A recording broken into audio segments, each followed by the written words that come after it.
Game 1 ng PBA 49 Season Philippine Cup Finals nabalot ng kontrobersya at pag-uusapan natin yan ngayon sa ating recap. Ako po si Ruben Terrado ng Spin.ph. Thank you for watching us on our YouTube channel. So bago natin pag-usapan yung kontrobersya, ay balikan lang natin yung naging resulta ng Game 1 na kung saan nagwagi ang TNT sa score na 99-96. So yun na nga, TNT draws first blood of this best of 7 final series at nanguna sa larong ito si RR Pugoy, pero yun na nga, nabalot ng kontrobersya itong larong ito dahil dun sa offensive interference call na tinawag against Mota Otua. In case you missed it, balikan natin yan mamayang konti, at himayin natin konti. Let's get both sides, yung side ng PBA and even the side ng San Miguel, kung ano naging reaction nila doon sa kontrobersya. But again, leading the way for TNT in this game was RR Pugoy, na tumulong na masurvive ng TNT yung comeback bid ng San Miguel. TNT was ahead by 24 points, pero nagtala ng isang 17 to nothing run ng San Miguel nung fourth quarter. Lumamang pa nga itong San Miguel, but in the end, itong si RR Pugoy, coming back from a hamstring injury, played his first game since yun nga, naka-recover siya, and he had 23 points, 3 of 6 from 3s and 2 of 2 from 4-point range. Siya pa yung nagbigay kalamangan sa TNT nung mga bandang 1 minute left, or 1 minute left, tama, in the fourth quarter. Nagbusto siya ng 3 na nagbigay ng kalamangan sa TNT 97-96, and they eventually hold on, although yun nga, nabalot ng kontrobersya itong larong ito. So si RR Pugoy ay dahil din sa kanyang heroics in the end game ay na-preserve niya yung kanyang ipinondo nung first half, kasi maganda yung pinakita ni RR Pugoy in the first half. Shooting wise, he had 2 of 2 from 4. Yung 2 fours na yan ay nanggaling nung first half. At lamang pa nga ang TNT sa score na 61-41 nung first half, dahil nga sa tulong ni RR Pugoy, who had 15 points in the first half. So aside from RR Pugoy, ay bumida rin itong si Jordan Heading na nag-score ng 19 points, 6 assists, and 3 of 6 from 3s, Yung partnership ni RR Pugoy at Jordan Heading, bukod nga sa silang dalawa yung nanguna dun sa 61-41 halftime lead, ay lumamang din ang TNT sa score na 67-43 early in the third quarter, So but again, humabol itong San Miguel, had a 17-0 run, outscored TNT sa fourth quarter sa score na 30-14, at yun na nga, kinapos pa rin itong San Miguel kahit na nakakuha sila ng kalamangan late in the fourth. I believe ang score noong time na yun is, kung di tayo nagkakamali, is parang nasa 94-92 ata yun, yung naging kalamangan ng San Miguel dun sa fourth quarter. I-double check natin yan, balikan natin yung ating notes. So yun na nga, lumamang ang San Miguel 96-94 sa tres ni Chris Ross, 1 minute and 45 left sa game. And then doon na nga bumuslo ng 3-point shot itong si RR Pugoy right after that 3 by Chris Ross. So again, nagwagi itong TNT over San Miguel in game 1, 99-96. But again, maaalala ng tao itong game 1 dahil sa ito sa kontrobersyang naganap involving Mota Otua, dahil nung 56 seconds left in the fourth quarter ay nakascore ng dunk itong si Mota Otua, giving San Miguel a 98-97 lead. But pagdating ng 6.2 seconds ng laro ay nagkaroon ng jump ball kasi, between Jordan Heading and Chris Ross dito. At nag-decide ang technical committee no, na i-review yung nangyaring dunk nga na yun ni Mo Tautua. So nung ni-review nila yun, nung nagkaroon ng dead ball situation, doon na inanunsyo na offensive interference yung nangyaring dunk ni Mo Tautua, no. So doon lang nagkaroon ng time yung technical committee na gawin yung mga necessary corrections, dahil after kasi nung dunk ni Mo Tautua ay tuloy-tuloy yung laro, no, walang dead ball. So hindi nagkaroon ng pagkakataon yung ating technical committee na i-correct yung naging infraction na yon ni Mo Tautua, no, yung scoring on that dunk. But eventually after the review ay nalaman nila na offensive interference dapat, and in the end no basket dapat yung kay Mo Tautua. So yung dahil sa decision na yon, that turned a 98-97 San Miguel lead into a 97-96 TNT lead. So instead nga na lamang ng San Miguel ay bumalik yung kalamangan sa TNT after that offensive interference na tinawag against Mo Tautua. So umani nga ng napakaraming reaksyon, no, online itong naganap na controversial na natin masasabi na tawag ng pagdesisyon ng technical committee na offensive interference ang dunk ni Mo Tautua, no, in this crucial stage of game 1. So punta natin yung mga naging explanation, no, at reaksyon, no, ng bawat side. Una dyan si Deputy Commissioner Eric Castro na binanggit yung rules kung bakit tinawag nilang offensive interference yung kay Mo Tautua, no, kasi ayon sa kanya binasa niya mismo yung rule with regards to this. At ito na nga, nakalagay dito: interference occurs during a shot from a field goal when an offensive player causes the backboard to vibrate or grasp the basket in such a way that the judgment of the official, the ball has been caused to enter the basket. So ito, pakinggan natin, no. Let's hear it from Deputy Commissioner Eric Castro. Ito ay isang press conference na naganap right after dun sa controversial game number 1, and pakinggan natin.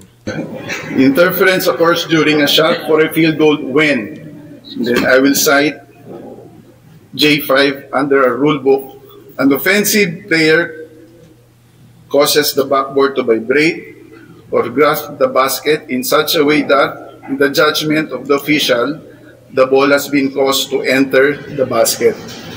As you've seen in the replay, when Mo dunked the last 56 seconds, nahila niya yung ring pababa. Okay? But the contention of course, the coaching staff was yung bola was straight and entered the ring. Regardless kung may tamaan siya ng part ng ring, okay, the fact na nahila niya yung ring pababa, okay, is a violation already. Considered a offensive basket interference. It so happened that tuloy-tuloy yung game, there was no dead ball, and then around 5 seconds remaining, there was a jump ball. So that was the only time that we could review. Well, we've been reviewing it habang live ball, but that's the only time na we were able to announce it through our barker, the correction. Okay, yan po si PPA Deputy Commissioner Eric Castro, no, explaining what happened, no, kung bakit offensive interference yung naging tawag against Mo Tautua. And of course, hindi naman nag-agree yung San Miguel doon sa naging tawag, and nakita naman natin after the game ay galit na galit itong si Team Governor Robert Non. And then eventually, no, nakausap din natin si San Miguel Sports Director Al Francis Chua na nag-react din, no, na hindi rin niya nagustuhan yung tawag, no, because sabi nga niya they decided the game for us. So ito, pakinggan natin, no, yung ating telephone interview with San Miguel Sports Director Al Francis Chua. Ito lang yung part of our interview with him. More on this, lumabas din to sa ating story sa Spin That Page. But again, pakinggan natin yung reaction ni SMC Corporation or San Miguel Corporation Sports Director Al Francis Chua dun sa naging controversial call involving Mota Otua. Pakinggan natin itong short clip na ito. Kasi kung ano siya, pinangunahan kami. Alam mo, puprotesta kami, nag-press call. Tama ba yun? Para pinalayan nila kung gagawin namin? Di ba? Oh. Kahit sino walang nagre-reklamo sa kabila They decided the game for us. Di ba? Kahit sino makakita Paano? Si Westbrook. Nangyari kay Westbrook yan Okay, yan po yung maiksing clip natin sa ating panayam kay SMC Sports Director Al Francis Chua. Definitely, sa boses pa lang, sa tono ng boses niya was definitely not satisfied dun sa naging tawag na yun, na naging controversial.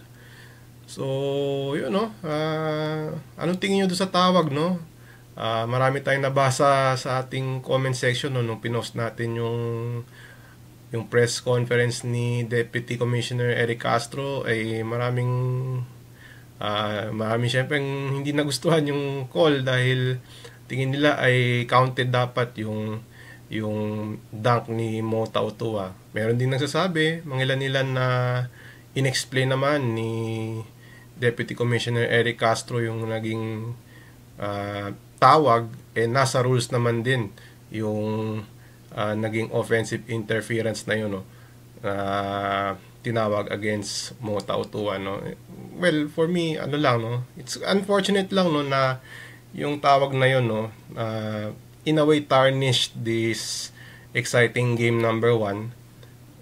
Not only did San Miguel was medyo na-deprived dun sa napanalo, na-deprive sila dun sa panalo sa game 1, ay in a way na-deprive din yung TNT, na in a way na-tarnish din yung kanilang panalo in game 1 because of this controversy. Siguro ang tanong na lang dyan is, what if on the initial play, after nung dunk ni Mota Otua, what if tinawag na agad ng referee na offensive interference yun? Kasi part naman ng rules ng PBA yun.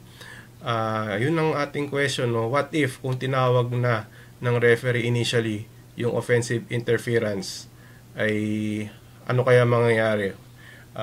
Of course, we will never know, but siguro kung tinawag yun, ni-review agad, nakapag-decide agad yung mga referees and even yung technical committee, and then kung offensive interference nga, wave up yung basket, siguro mag-iimba yung timpla ng laro, hindi magiging ganito controversial. Pero again, it is what it is. Nangyari na po yun. And again, TNT wins this one, and they are now 3 victories away from winning a Grand Slam dito sa 49 season ng ating PBA. So, ang next nating aabangan is, will SMB make a protest? Kasi yun yung para nag-hint din ng San Miguel na they might lodge a protest. Pero according to PBA rules, they have to file their protest until 12 noon on Monday. So yun ang rules ng PBA. If they want to protest, dapat before 12 o'clock ay na-file na nila yung protest sa PBA on Monday. So yun yung aabangan natin, kung magpo-protesta itong San Miguel dito, kung ipoprotesta nila yung kanilang talo against TNT. So yun,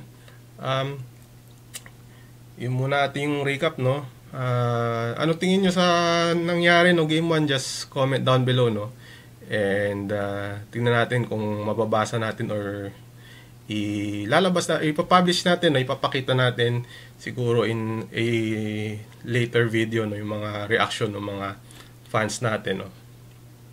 Okay, so yan na po yung ating recap. And again, on yung next game natin, game 2 on July 16. At the Smart Araneta Coliseum, will TNT gain a 2-0 lead sa series, or can San Miguel tie this series up? Yun po yung ating aabangan sa Wednesday, July 16 at the Smart Araneta Coliseum. So yun na po yung ating recap ng ating game number 1. Ako po si Ruben Terrado. Again, for more of these stories, watch our YouTube channel, consider subscribing, and read our stories sa spin.ph. Lalagay natin sa description yung mga links yung mga stories na na-file natin for spin.ph. So yan na po muna, and we will see you next time, and have a great day everyone.